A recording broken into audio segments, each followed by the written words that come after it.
Hello, everyone, and welcome to DIPY workshop. My name is Serge Koudoro, and I'm software engineer at the Garyfallidis research group. I am also one of the Fury and DIPY core developer. This is the second part of image registration session. If you have not seen the first part, I recommend you to start with it. In this part, I will focus on methodology and affine registration. So what are the components of image registration algorithm? The image registration is composed with 8 components, which are the algorithm category, the image pyramids, mask, transformation, interpolator, matrix, optimizer, and sampler. I will go through all these components during this talk. A small exception for the streamline-based algorithm. This topic has been covered by Eleftherios Garyfallidis 2 days ago. Now that we have all these components, how do we combine them? What is the methodology? Let's start with our reference imaging and our moving image. Normally, we should make sure that these images are on the same domain. By providing the affine matrix from the scanner of each data, DIPY will automatically prepare the data to be on the same space.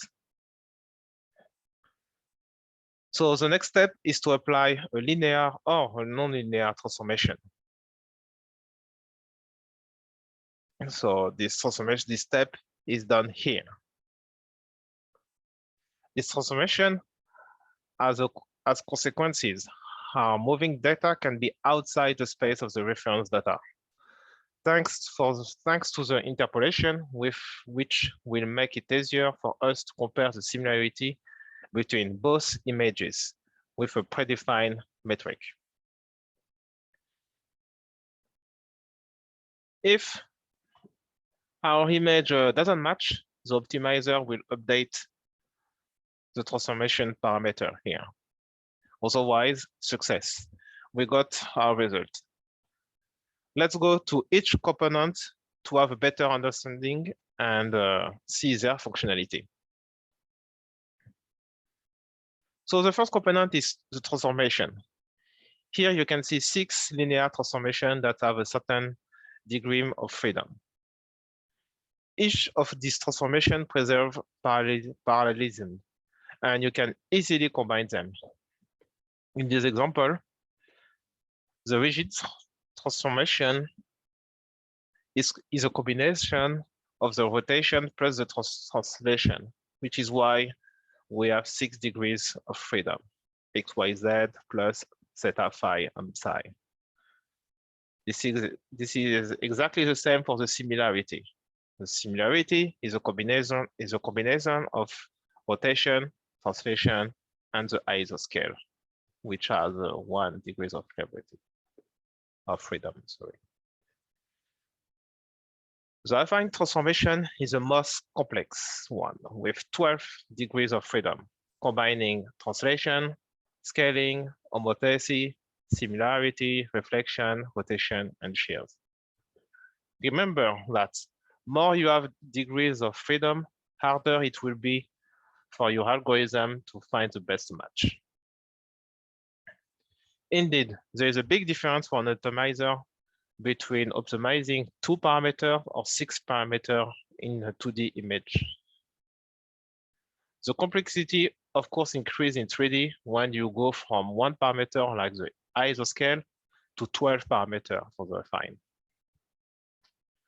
When the transformation is defined for moving to the static image, not all the voxels in the static image domain will be mapped to. And a whole would occur if the deformed in the deformed moving image. This is why this is where the interpolation makes his appearance. We need to interpolate some value to get an approximation of the new pixel value in the new space and avoid holes. In DIPY, we provide most the most common interpolation method, which are the nearest neighbor interpolation, the linear and trilinear interpolation, or the spline interpolation. So let's move to the next component, image pyramid and sampler. So the main goal of these two components is just to reduce the computation time of the image registration. Indeed, registering 3D images is a long process. And if you don't want to spend days and days waiting for your result, you need to adopt those two strategies. The first strategy is using a samplers. Sometimes some information is useless in your data. Of course, you could use a mask to help you, but it can be hard to define one. Instead, the sampler lets you define a percentage of your data that will be used by your metric during the static and moving data comparison. Using an aggressive sampling can significantly reduce the registration runtime, but it is not recommended, apart if you really know what you are doing. The second strategy is using an image pyramid. During registration, your optimizer can be easily stuck in a local minima. Those local minima can be small details in your image that are not so important. So to fix this issue, we use an image pyramid. So the basic idea here is decompose the registration in multiple steps. For each level, we subsample and smooth with a Gaussian filter both data. Your first level will be extra smooth, and we will register only the major and biggest element of your data. Then we go to the next level, which will be slightly less smooth, and we register more detail. We continue like that until we have the full image register rate. Now that we saw these two elements, let's move to the next component, similarity metric. So the similarity metric are the key component for image registration. The metrics quantify the similarity between two volumes. They measure how well the target object is matched by the reference object after the transform is applied to it. So we have three big categories of similarity metrics: the intensity-based, histogram-based, and feature-based. How to choose a category? Look at your static and moving data. Usually, this is the best way to look at your data. So if your data are highly similar, go for the intensity-based metrics.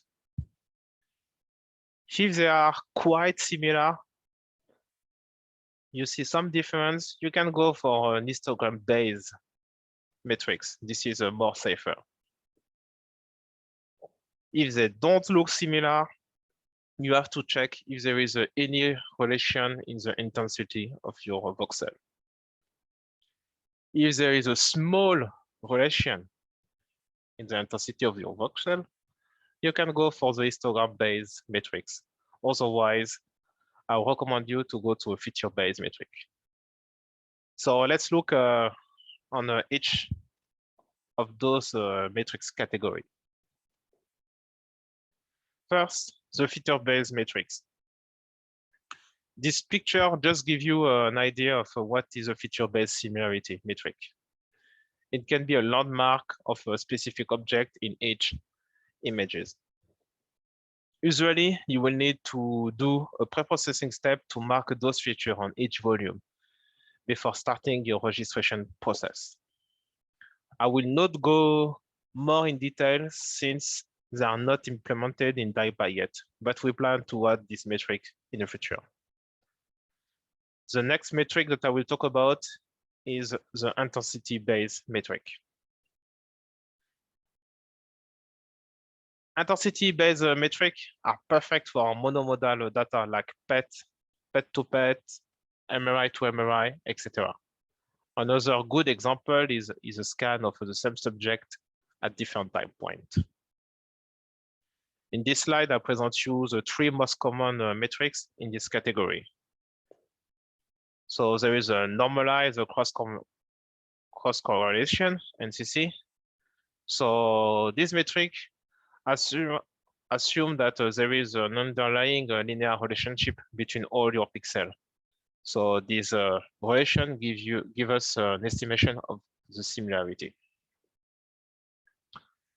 There is a sum square difference and the sum absolute difference. Also, you could use the mutual information.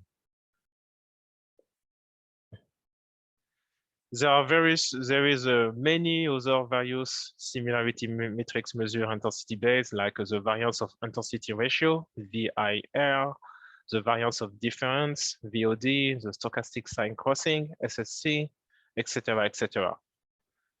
So all of those metrics, intensity based, works well with monomodality data. The biggest advantage of those metrics is that they are really fast and efficient. The drawback is they are really, really sensitive to noise and pixel intensity. So that's why most of the people are using the information theory-based metrics. Let's look deeper at them. So they come from the information theory of Shannon entropy developed in 1940. The higher the entropy is, the more the information content. The more you have an information content, sorry. A 3D volume with a single intensity will have a low entropy. A 3D volume with roughly equal quantities of a different gray tone will have a high entropy. So this slide presents you the two most common metrics in these categories that use the joint entropy, which is the normalized mutual information metrics. And we have the mutual information and the expectation and maximization metrics. When you maximize these metrics, it leads to the minimization of the joint entropy. Those metrics are really perfect for the multimodal data. So now let's go for the last component that we didn't talk about, the optimizer. So there's two families of optimizer.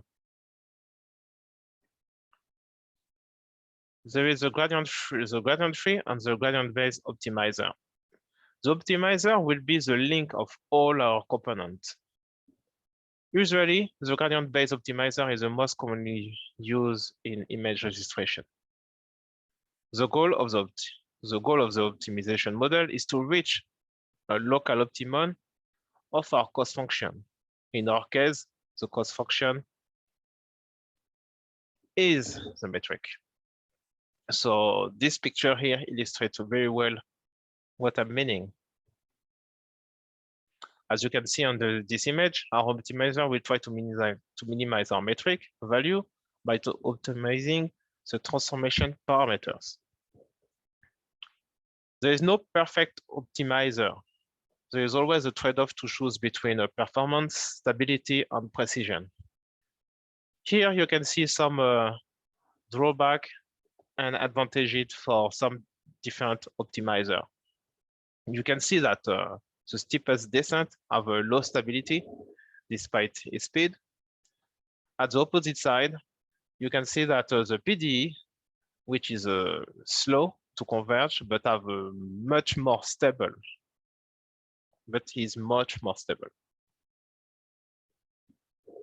DIPY lets you pick between your optimizer, but by default, we use the bond constraint minimization named the limited memory BFGS, which has the best trade-off between stability, performance, and precision. Great. So now that we went through all the components, let's see how we use them in DIPY. So the first and the easiest way is via command line interface. The command line is named DIPY align affine.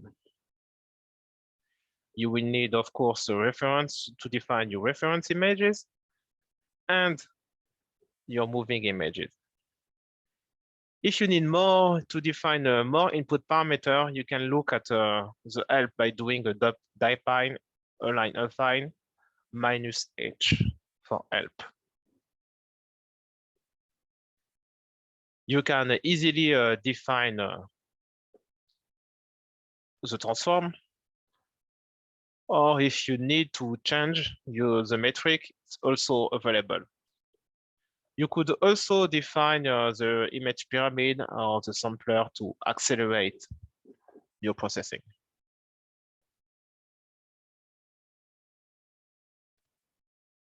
The next way, the other way to the second method to do image registration is via Python coding. You can look at the complete example in the DIPY tutorial. First, we need to import all the necessary package.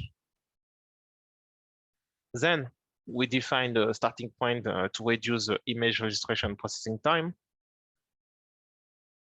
We need to define our metric. Here we pick the mutual information. Then our image registration object is ready to be initialized. We just need to provide the transformation and run the optimization to obtain our new transformation.